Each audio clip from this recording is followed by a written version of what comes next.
കൈലാസഗോപുരം. രചന മിത്രാബിന്ദ. അവതരണം സാലിം കരുളായി.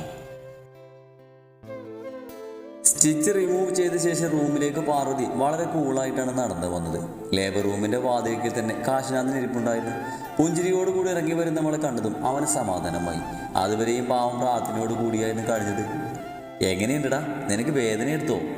അവൻ ചോദിച്ചതും പാർവതി കുഴപ്പമുണ്ടായില്ലെന്ന് ചുമൽ ചലിപ്പിച്ച് കാണിച്ചു. പെയിനൊന്നും അറിഞ്ഞത് പോലില്ല, ഇഞ്ചക്ഷൻ പോലും എടുക്കേണ്ടി വന്നില്ലേട്ടാ, പെട്ടെന്ന് കഴുകുകയും ചെയ്തു. കാശിയുടെ കൈ തണ്ടയിൽ പിടിച്ചുകൊണ്ട് അവൾ പറഞ്ഞു. ഇപ്പൊ സമാധാനായില്ലേ? പൂവ്. അവളെയും ചേർത്ത് പിടിച്ചുകൊണ്ട് കാശിനാഥൻ റൂമിലേക്ക് കയറിപ്പോയി. 2 ദിവസം കൂടി നോക്കിയിട്ട് പാർവിന് നോർമലായിട്ടുള്ള പെയിനൊന്നും വന്നില്ലെങ്കിൽ മരുന്ന് വെക്കാന്നായിരുന്നു ഡോക്ടർ അറിയിച്ചത്. അന്ന് മുഴുവനും അവൾ വളരെ റിലാക്സ് ആയിട്ട് അതിലൂടെയൊക്കെ വളരെ സാവധാനം നടന്നു. ഇങ്ങനെ പതിയെ നടന്നാൽ പറ്റില്ല, കുറച്ച് സ്പീഡിലാവണം കേട്ടോ. ഇത്ര ദിവസം ചേച്ചി റെസ്റ്റ് എടുത്ത് കിടന്നുകൊണ്ട് കുറച്ചുകൂടെ ആക്റ്റീവായേ പറ്റുള്ളൂ. അഥവാ എന്തെങ്കിലും ചെയ്യണമെന്ന് വന്നാലും സാരമില്ല, ഇവിടെ ഹോസ്പിറ്റലുണ്ടല്ലോ, ഡോക്ടറും ഞങ്ങളൊക്കെ ഉണ്ടല്ലോ ഇവിടെ. അതുകൊണ്ട് കൈകൾ 2 വീശി കുറച്ച് വേഗത്തിൽ തന്നെ നടന്നോളൂ കേട്ടോ. വാർഡിൻ്റെ ഇൻചാർജായത് സിസ്റ്റർ പാർവിൻ്റെ BP നോക്കാൻ വന്നപ്പോഴായിരുന്നു അവളോട് കാര്യങ്ങളൊക്കെ പറഞ്ഞു കൊടുത്തത്. അതൊക്കെ കേട്ട് കാശിയും പാർവും തലകുലുക്കി. അന്ന് രാത്രിയിൽ ചെറിയ രീതിയിൽ പാർവിന് പെയിൻ വന്ന് തുടങ്ങിയെങ്കിലും സാരമേക്കേണ്ടതില്ലെന്ന് കരുതി അവൾ ആരോടും പറഞ്ഞില്ല. പിറ്റേ ദിവസം കാലത്തെ ഡോക്ടർ അവളെ പരിശോധിക്കുവാനായി എത്തിയിരുന്നു. അവൾക്ക് ഇഷ്ടമുള്ള ഫുഡൊക്കെ വാങ്ങിക്കൊടുത്ത് ധാരാളം വെള്ളമൊക്കെ കുടിപ്പിക്കുവാൻ നിർദ്ദേശം നൽകിയ ശേഷം ഡോക്ടർ പോയി. ബ്രേക്ക്ഫാസ്റ്റ് കഴിഞ്ഞ് കുറച്ച് സമയം കോറിഡോറിലൂടെ പാർവതി നടക്കുകയായിരുന്നു. ഒപ്പം തന്നെ കാശിനാഥനുണ്ട്. അപ്പോഴൊക്കെ അവൾക്ക് വയറിന് ഒരു മുറുക്കം പോലെ ഫീൽ ചെയ്തു. പെട്ടെന്ന് അതങ്ങ് മാറിപ്പോവുകയും ചെയ്തതിനാൽ പാറു കുറച്ചുകൂടി വെയിറ്റ് ചെയ്തു. പിന്നെയും ഒരു 3/4 മണിക്കൂറിന് ശേഷം അവൾക്ക് ആ പെയിൻ ആവർത്തിക്കാൻ തുടങ്ങി. വേദന തുടങ്ങുമ്പോൾ അവൾ കാശിയുടെ കയ്യിൽ പിടുത്തം മുറുക്കി. എന്താ പറു, നിനക്കെന്തെങ്കിലും വയ്യായിക ഉണ്ടോടാ? കുഴപ്പമില്ല കാശിടാ, ചെറിയ വേദന പോലെ. 3-4 മാസമായിട്ട് ഞാൻ റെസ്റ്റ് അല്ലായിരുന്നു, ചിലപ്പോൾ അതിൻ്റെ ആവും. അവൾ പറയുന്നു. കാശിയും കരുതി അത് ശരിയാണെന്ന്. 10-20 മിനിറ്റ് കൂടി നടന്ന ശേഷം അവൾ ആ ക്ഷീണിതയായി. സെക്കൻഡുകൾക്കുള്ളിൽ മാറിപ്പോയിൻ്റെ വേദനയുടെ തീവ്രത മെല്ലെ കൂടാൻ തുടങ്ങി. കാശിനാഥൻ വേഗം ചെന്ന് സിസ്റ്ററെ വിളിച്ചു കൊണ്ടുവന്നു. പാർവിൻ്റെ BP ചെക്ക് ചെയ്തു. ഒപ്പം തന്നെ കുഞ്ഞിൻ്റെ ഹൃദയമിടിപ്പ് പരിശോധിച്ചു. സിസ്റ്റർ അവളുടെ വലതുകരം പാർവിൻ്റെ വയറിൽ വെച്ചുകൊണ്ടിരിക്കുകയാണ്. വേദനിക്കുന്നു സിസ്റ്റർ. ചേച്ചി പതിയെ എഴുന്നേൽക്ക്, നമുക്ക് ലേബർ റൂമിലേക്ക് പോകാം, കൺസ്ട്രക്ഷൻ സ്റ്റാർട്ട് ചെയ്തു കേട്ടോ. സിസ്റ്റർ പറഞ്ഞതും പാറു വിയർക്കാൻ തുടങ്ങി. ഇപ്പോഴും പോകണോ സിസ്റ്ററെ? കുറച്ച് സമയം കൂടി കഴിഞ്ഞിട്ട് പോരെ? അവൾ ധൈര്യമായി സിസ്റ്ററുടെ മുഖത്തേക്ക് നോക്കി. മോളെ പാറു, പേടിക്കൊന്നും വേണ്ട, എല്ലാം പെട്ടെന്ന് തന്നെ കഴിയും. വേദന വരുന്നത് കൊണ്ട് മോൾക്ക് നോർമൽ ഡെലിവറി നടന്നുകൊള്ളും. മായ ചേച്ചി വന്ന് അവളെ സമാധാനിപ്പിച്ചു. എന്നാൽ പാറുവിന് നെഞ്ചിരിപ്പ് വേഗതയേറി. കാശേട്ടാ, എനിക്ക് ശരിക്കും പേടിയാവുന്നു. പാറുവിൻ്റെ മിഴികളൊക്കെ നിറഞ്ഞ് തൂവാൻ തുടങ്ങി. പേടിക്കേണ്ട പാറൂട്ടാ, എത്രമാത്രം വേദന നീ അനുഭവിച്ചു. ഇനിയിപ്പോൾ നമ്മുടെ കുഞ്ഞാവ് എത്താറായില്ലേ, നീ ധൈര്യമായിട്ട് പോയിട്ട് വാ. ഉള്ളിൽ 1000 വിഷമങ്ങൾ ഉണ്ടെങ്കിലും കാശി അവൾക്ക് ആത്മവിശ്വാസം നൽകി. ചേച്ചി, നടന്നു വരാൻ ബുദ്ധിമുട്ടുണ്ടെങ്കിൽ ഞാൻ വീൽചെയർ വിളിക്കട്ടെ? സിസ്റ്റർ ചോദിച്ചതും അവൾ വേണ്ടെന്ന് കൈകൊണ്ട് കാണിച്ചു. പതിയെ എഴുന്നേറ്റ് പോര് ചേച്ചി, ഇപ്പം സമയം 12 മണി കഴിഞ്ഞു. എന്തായാലും ഇന്ന് തന്നെ ഡെലിവറി ഉണ്ട്. പിന്നെ നോർമലായിട്ടുള്ള വേദനയല്ലേ വന്നത്, അതുകൊണ്ട് ചേച്ചിയോടും ഭയപ്പെടേണ്ടതില്ല. പാർവിനെ ലേബർ റൂമിൻ്റെ വാതിൽക്കൽ വരെ എത്തിച്ച ശേഷം കാശിനാഥൻ വേഗം ഡോക്ടറുടെ OPയിലേക്ക് പോയി. വിവരങ്ങളെല്ലാം ഡോക്ടറോട് അവൻ പറഞ്ഞു. അതിനു മുന്നേ സിസ്റ്റർ ചേർന്ന് പാർവിന് പെയിൻ ആരംഭിച്ചു എന്ന് അറിയിച്ചിരുന്നു. കാശിനാഥൻ, ഡോണ്ട് വറി, നമ്മുടെ വാവങ്ങ എത്താറായി. കാലത്ത് റൗണ്ട്സിന് വന്നപ്പോൾ തന്നെ എനിക്കത് വ്യക്തമായിരുന്നു. പോയി ഇത് പ്രാർത്ഥിച്ചോളൂ, എല്ലാം പെട്ടെന്ന് കഴിയട്ടെ. അവരൊരു പുഞ്ചിരിയോട് കൂടി കാശിയോട് പറഞ്ഞു. ഡോക്ടർ ലേബർ റൂമിലേക്ക് ഇപ്പോൾ വരുന്നില്ലേ? ഞാനിപ്പോൾ വന്നിട്ട് പ്രത്യേകിച്ച് കാര്യമൊന്നുമില്ല. അവിടെ സിസ്റ്റേഴ്സൊക്കെ ഉണ്ട്, ഒപ്പം തന്നെ അസിസ്റ്റൻറ്റ് ഡോക്ടേഴ്സും ഉണ്ട്. പിന്നെ പ്രൈമറി ആയതുകൊണ്ട് പെട്ടെന്നൊന്നും നടക്കില്ല, കുറച്ച് ടൈം എടുക്കും. ഒരുപാട് സമയം എടുക്കുമോ ഡോക്ടർ? അവൾക്ക് ഒത്തിരി വേദന എടുക്കുമോ? അത് കേട്ടതും കാശിക്ക് പിന്നെയും ടെൻഷനായി. ഇല്ലെന്നേ, അങ്ങനെയൊന്നും പ്രശ്നമല്ല. ഈ വേദനയൊക്കെ സഹിക്കാവുന്നതേ ഉള്ളൂ. ആ ഒരു പരുവത്തിലാണ് ഈശ്വരൻ ശ്രീജന്മത്തെ സജ്ജമാക്കിയിരിക്കുന്നത്. കാശിനാഥൻ ധൈര്യമായിട്ട് പോയിക്കോളൂ. പിന്നെ പാർവതി ഇടയ്ക്ക് കാണണമെങ്കിൽ കയറി കാണുകയും ചെയ്യാം, നോ പ്രോബ്ലം. അയ്യോ, അത് വേണ്ട ഡോക്ടർ, എനിക്ക് അവളുടെ കരച്ചിൽ കാണാൻ പറ്റില്ല, അവൻ പെട്ടെന്ന് പറഞ്ഞു. ആഹാ, അത് ശരി, എന്നാൽ പിന്നെ കാശി വേഗം പോയിക്കോളൂ. ഇയാൾക്ക് ഇനി ടെൻഷൻ അടിച്ച് BP കൂടാതെ നോക്കിക്കോണം. ഡോക്ടർ പറഞ്ഞതും അവൻ പതിയെ വെളിയിലേക്ക് ഇറങ്ങിപ്പോയി. മായേച്ചിയാണെങ്കിൽ ലേബർ റൂമിൻ്റെ വാതിൽക്കലുണ്ട്. കാശിയും അവരോടൊപ്പം പോയിരുന്നു. മോനെ, അർജുനെ ഒന്ന് വിളിക്ക്, ഒന്നും മിണ്ടാനും പറയാനൊന്നും മോൻ്റെ അടുത്ത് ആരും ഇല്ലല്ലോ. അവൻ്റെ അവസ്ഥ കണ്ടുകൊണ്ട് മായേച്ചി പറഞ്ഞു. സാരല്ല ചേച്ചി, ആദ്യമായിട്ടുള്ള അനുഭവമല്ലേ, അതുകൊണ്ടാണ് ഈ ടെൻഷൻ. പിന്നെ ഇന്ന് അത്യാവശ്യമായിട്ട് കമ്പനിയിൽ 1-2 മീറ്റിംഗ്സ് ഉണ്ട്, എല്ലാത്തിനും അർജുൻ അവിടെ ഉണ്ടാകണം. കുഴപ്പമില്ല, ചേച്ചിൻ്റെ അടുത്തുണ്ടല്ലോ, അത് മതി. പറഞ്ഞുകൊണ്ട് അവൻ അവരെ നോക്കിയൊന്ന് മന്ദഹസിച്ചു. അച്ഛനും അമ്മയൊക്കെ പോയിട്ട് 2-3 മാസമായി. ഇടയ്ക്കെങ്ങാനൊന്ന് വിളിക്കും, സംസാരിക്കും, വിശേഷങ്ങളൊക്കെ ചോദിക്കും. അതും അച്ഛൻ അമ്മ എപ്പോഴും തിരക്കാണ്. വാട്സപ്പിൽ സ്റ്റാറ്റസ് ഇടാനും ഇൻസ്റ്റാഗ്രാമിൽ ഫോട്ടോസ് ഇടാനൊക്കെ സുഗന്ധി മേളത്തിന് നേരുള്ളൂ. ചുക്കാൻ പിടിക്കാനായി കുറേ സൊസൈറ്റി ലേഡീസും ഉണ്ട്. ഇന്നത്തെ കാര്യം പറയണ്ടല്ലോ. എന്തെങ്കിലും ആവട്ടെ, എനിക്കെൻ്റെ പാറുള്ളൂ, പിന്നെ ഞങ്ങളുടെ കുഞ്ഞാവിയും. കാശിക്ക് ഇനിയുള്ള കാലം മുഴുവൻ അവരും മതി. അവൻ തീരുമാനിച്ചുറപ്പിച്ചുകൊണ്ട് കസേരയിൽ നിന്ന് ഒന്നുകൂടി അമർന്നിരുന്നു. പാർവിനെ ഒരുപാട് വേദനിപ്പിക്കാതെ കുഞ്ഞിനെ പെട്ടെന്ന് നൽകണേ എന്നൊരു പ്രാർത്ഥന മാത്രം ഉണ്ടായിരുന്നുള്ളൂ അവന്. നിമിഷങ്ങൾ ഇടിഞ്ഞ് നീങ്ങുകയാണെന്ന് അവന് തോന്നി. ഒന്നും ആയിട്ടില്ല ചേട്ടാ, ടൈം എടുക്കൂട്ടോ. ഇടയ്ക്കൊക്കെ സിസ്റ്റേഴ്സ് ഇറങ്ങി വരുമ്പോൾ അവൻ അവരുടെ അടുത്തേക്ക് ഓടി ചെല്ലുമ്പോൾ അതായിരുന്നു അവരുടെ മറുപടി. പിന്നെയും അവൻ കാത്തിരുന്നു, തൻ്റെ ജീവനെയും ജീവൻ്റെ തുടിപ്പിനെയും ഒരു നോക്ക് കാണുവാൻ വേണ്ടി. ഏകദേശം അരമണിക്കൂർ കൂടി കഴിഞ്ഞു. മായേജിയും കാശിയും പ്രാർത്ഥനയോടുകൂടി ഇരിക്കുകയാണ്. പാർവതിയുടെ കൂടെ ആരാണുള്ളത്? ഒരു സിസ്റ്റർ വെളിയിലേക്ക് ഇറങ്ങി വന്നു. കാശി ഓടി അവരുടെ അടുത്തേക്ക്. സിസ്റ്റർ, പാർവതിയുടെ ഹസ്ബൻഡാണ് ഞാൻ. ഓക്കെ, പാർവതിക്ക് താമസിയാതെ ഡെലിവറി ആകൂട്ടോ, നിങ്ങളിവിടെ കണ്ടോണം. അവനൊന്നും മൂളി. സത്യത്തിൽ കാശി കരുതിയത് കുഞ്ഞാവുണ്ടായിരുന്നതായിരുന്നു. അതുകൊണ്ട് അവൻ എന്തോ നിരാശ പോലെ തോന്നി. എന്തായാലും താമസിയാതെല്ലാം കഴിയുമല്ലോ, അത്രയും സമാധാനം. കാശിയും മായച്ചിയും വീണ്ടും പോയി കസേരയിൽ നിലനിർപ്പിച്ചു. അർജുനും കല്ലവും ഒക്കെ അവനെ 2-3 തവണ ഫോണിൽ വിളിച്ചിരുന്നു. ഒന്നും ആയിട്ടില്ലെന്നും വാവുണ്ടായാലുടനെ തന്നെ അറിയിക്കാമെന്നുമൊക്കെ അവൻ കല്ലുവിനോട് പറഞ്ഞു. തൻ്റെ അച്ഛനോടും അമ്മയോടൊക്കെ വിളിച്ചറിയിക്കണമെന്ന് കാശിക്ക് ആഗ്രഹം ഉണ്ടായിരുന്നു. എന്നാലും അവരുടെയൊക്കെ പാർവതിയോടുള്ള സമീപനം ഓർത്തപ്പോൾ അവനത് വേണ്ടെന്ന് വെച്ചു. പാർവതി, കാശിനാഥൻ. സിസ്റ്റർ വന്ന് വിളിച്ചതും കാശി ഓടിച്ചെന്നു.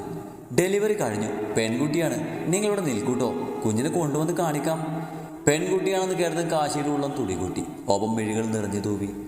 സിസ്റ്റർ, പാർവതിക്ക് അയാൾക്ക് കുഴപ്പമൊന്നുമില്ല, അമ്മയും കുഞ്ഞിനെയും കാണിക്കാട്ടോ. അവനവരെ നോക്കി. മോനെ. മായേജി അവൻ്റെ തോളിൽ പിടിച്ചു.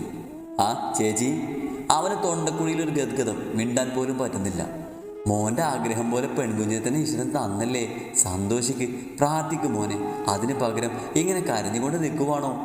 എനിക്കറിയില്ല ചേച്ചി, എൻ്റെ പാറൂട്ടൻ പാവ. അവളൊന്ന് കണ്ടാലേ സമാധാനാകൂ. കാണാം മോനെ, ഇപ്പം തന്നെ അവർ കാണിക്കും നമ്മളെ. എല്ലാവരും വിളിച്ച് അറിയിക്കുന്നില്ലേ? വേണം ചേച്ചി, ആദ്യം കുഞ്ഞിനൊന്ന് കാണട്ടെ. അത് മതി മോനെ, അതാ നല്ലത്. കാശ്നാഥൻ അത് പറഞ്ഞപ്പോൾ മായേച്ചിയും അത് ശരിവെച്ചു. ഏകദേശം 10-20 മിനിറ്റ് കഴിഞ്ഞപ്പോഴേക്കും കുഞ്ഞിനെ പുറത്തേക്ക് കൊണ്ടുവരുന്നത് കാശി കണ്ടു. ഇളം റോസ് നിറമുള്ള തുണിയിൽ പൊതിഞ്ഞുകൊണ്ട് വരികയാണ് ഒരു സിസ്റ്റർ. തൻ്റെ കുഞ്ഞിൻ്റെ മുഖം ഒരു നോക്ക് കാണുവാൻ വേണ്ടി അവൻ്റെ ഹൃദയം വെമ്പി. ഇതാ കുഞ്ഞു പാർവതി, കണ്ടോളൂ കേട്ടോ, സിസ്റ്റർ പുഞ്ചിരിയോടുകൂടി പറഞ്ഞുകൊണ്ട് കാശിയെ നോക്കി ചിരിച്ചു. മിഴികൾ നിറഞ്ഞു തുളുമ്പി നിൽക്കുന്നത് കണ്ട് കാശിക കാഴ്ച പോലും വന്നു.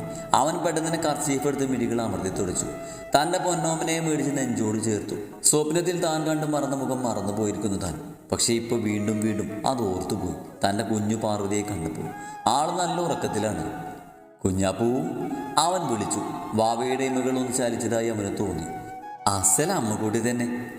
പിന്നെ ഒരുപാട് നേരം പറ്റില്ലട്ടെ ചേട്ടാ, അമ്മ ഇറങ്ങുന്നത് വരെയും NICUവിലാണ് കുഞ്ഞിനെ കിടത്തുന്നത്. സിസ്റ്റർ പറഞ്ഞത് കാശി മനസ്സോടെ മായേച്ചിയുടെ കയ്യിലേക്ക് കുഞ്ഞിനെ കൈമാറി. അച്ഛൻ്റെ ആഗ്രഹം പോലെ അമ്മക്കൂട്ടി തന്ന നിധിയാണ് കേട്ടോ കുഞ്ഞിപ്പാർവേ. മായേച്ചിയും ഒന്നെടുത്ത ശേഷം വേഗം മാവയെ സിസ്റ്ററുടെ കയ്യിലേക്ക് കൊടുത്തു. പാർവതിയെ കുറച്ച് കഴിഞ്ഞ് കാണിക്കാം, ഇവിടെ തന്നെ ഇരുന്നോളൂ കേട്ടോ. കുഞ്ഞിനെയും കൊണ്ട് തിരികെ അകത്തേക്ക് കയറുമ്പോൾ സിസ്റ്റർ പറഞ്ഞു. മായേജി തലകുലുക്കി. പിന്നീട് കാശി എല്ലാവരെയും ഫോണിൽ വിളിച്ചു. ആദ്യം അവൻ വിളിച്ചത് അർജുനെയും കല്യവിനെയുമായിരുന്നു. പിന്നീട് ശിവനെ വിളിച്ചു. ഓഫീസിലെ ഓരോരോ സ്റ്റാഫിന്, തൻ്റെ ഫ്രണ്ട്സ്, അങ്ങനെ എല്ലാവരെയും വിളിച്ചു പറഞ്ഞ ശേഷം ലാസ്റ്റായിരുന്നു അവൻ അച്ഛൻ്റെ ഫോണിലേക്ക് കോൾ ചെയ്തത്. ഹലോ അച്ഛ, തിരക്കാണോ? അല്ല മോനെ, പറഞ്ഞോളൂ. ഒരു കാര്യം പറയാൻ വേണ്ടിയായിരുന്നു. ഞങ്ങൾക്കൊരു പെൺകുട്ടി ജനിച്ചു. സത്യാണോ മോനെ? എപ്പോഴായിരുന്നു? പാറ് സുഖമായിട്ടിരിക്കുന്നോ? Normal delivery ആയിരുന്നോടാ? ആഹ്ലാദത്തോടുള്ള അച്ഛൻ്റെ വാക്കുകൾ. കുറച്ച് സമയം ആയതേ ഉള്ളൂ, നോർമലായിരുന്നു അച്ഛാ, കുഴപ്പമൊന്നുമില്ല. അവൻ മറുപടിയും കൊടുത്തു.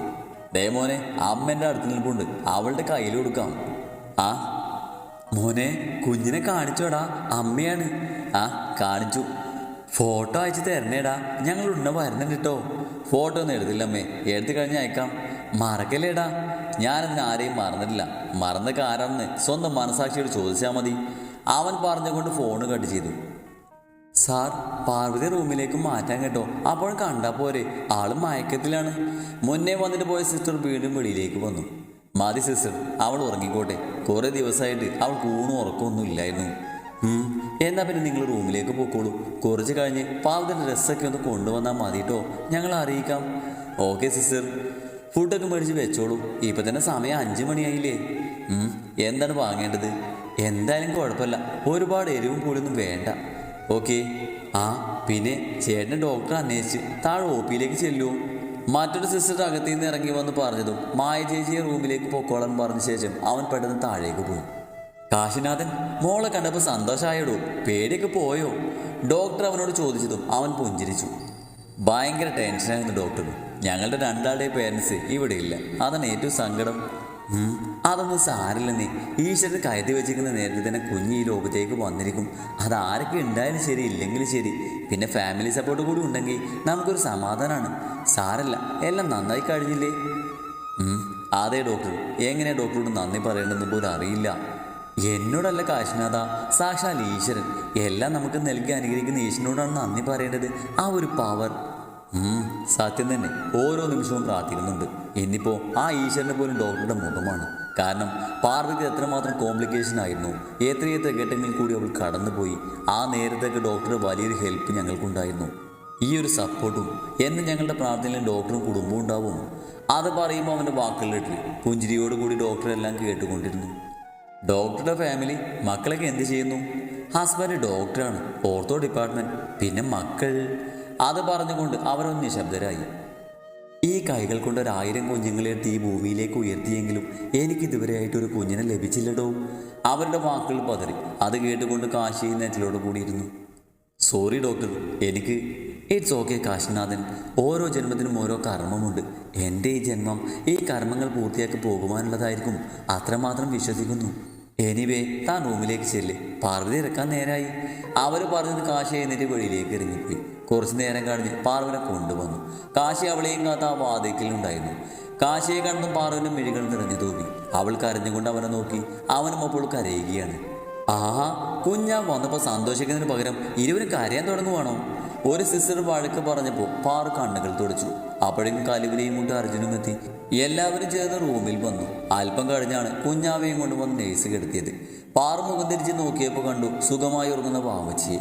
കല്ലുവാണെങ്കിൽ വന്ന് കുഞ്ഞിൻ്റെ കവളിൽ തൊട്ടപ്പോൾ ആ ഭാഗം ചുവന്നു വന്നു. അത് കണ്ട് പാറുവും കല്ലുവും ചിരിച്ചു.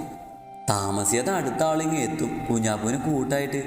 പാറുവാണെങ്കിൽ കല്ലുവിൻ്റെ വീഴ്ത്ത വയറിൽ തലോടിക്കൊണ്ട് പറഞ്ഞപ്പോൾ മായേച്ചി തലകുലുക്കി. കൃത്യം 4-ാം നാൾ ഡിസ്ചാർജ് ചെയ്ത് പാറുവും കാശിയൊക്കെ കുഞ്ഞാവിയുമായിട്ട് പോകാൻ നിന്നപ്പോഴാണ് അർജുൻ തിടക്കപ്പെട്ട് ഓടി വന്നത്. കല്ലുവിന് പെയിൻ തുടങ്ങിയതും ഇന്ന് തന്നെ ഉണ്ടാകുമെന്നും അവൻ അറിയിച്ചു. എന്നാൽ പിന്നെ കല്ലുവിൻ്റെ വാവയെ കൂടി കണ്ടിട്ട് പോകാമെന്ന് പറഞ്ഞുകൊണ്ട് പാറുവും കാശിയും അവിടെ തന്നെ ഇരുന്നു. കാശി പരവശനായി നടന്നതുപോലെ തന്നെ അർജുനും ആ ലേബർ റൂമിൻ്റെ വാതിക്കൽ കൂടി അലഞ്ഞു. സമാധാനമല്ലടോ, എപ്പോൾ കഴിയാവോ? അർജുൻ വാസിലേക്ക് നോക്കി കൂടെ പറഞ്ഞു. അവൻ ആശ്വാസവാക്കുകൾ പകർന്നുകൊണ്ട് കൂടെ തന്നെ ഉണ്ടായിരുന്നു കാശി. ഉച്ചയ്ക്ക് ശേഷം 4 മണിയോടുകൂടി കല്ലൊരു ആൺകുഞ്ഞിന് ജന്മം നൽകി. സന്തോഷം വീണ്ടും. കുടുംബക്കാരാരുമില്ലെങ്കിലും കാശിയും അർജുനും സന്തോഷത്തിലായിരുന്നു. കാരണം 2 ആൾക്ക് സ്വന്തമെന്ന് പറയാൻ ഈ ലോകത്ത് ഇപ്പോൾ അവരുടെ പാതിയും ജീവൻ്റെ തുടിപ്പും മാത്രം മതിയായിരുന്നു. അതുവരെ അനുഭവിച്ച എല്ലാ സങ്കടങ്ങളും മാറ്റി ഒരു പൊതുജീവിതം സ്വപ്നം കണ്ടുകൊണ്ടാണ് പാറുവും കാശിയും കുഞ്ഞാവിയും ഒപ്പം അമ്മയുടെ സ്ഥാനത്ത് അവിടെ മായേച്ചിയുമായിട്ട് ആ ആശുപത്രിയുടെ പടികളിറങ്ങിയത്. സ്നേഹപൂർവ്വം സാലിം കരുളായി.